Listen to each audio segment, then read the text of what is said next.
அனைவருக்கும் வணக்கம். எத்தனை காலங்கள் மாறினாலும், எத்தனை ஆட்சியாளர்கள் மாறினாலும் இந்த ஜாதி ஆணவ படுகொலை மட்டும் ஒழியவில்லை.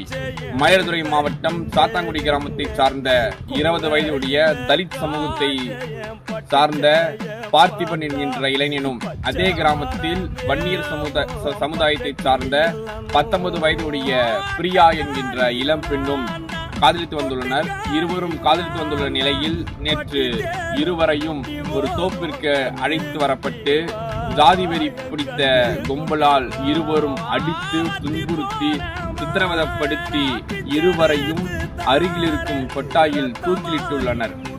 இந்த காரியமானது மிகவும் வன்மையாக கண்டிக்கத்தக்க வேண்டியது. தமிழக அரசு இந்த விஷயத்தை கருத்தில் கொண்டு அவர்களுக்கு உரிய நீதி வழங்கி தர வேண்டும்.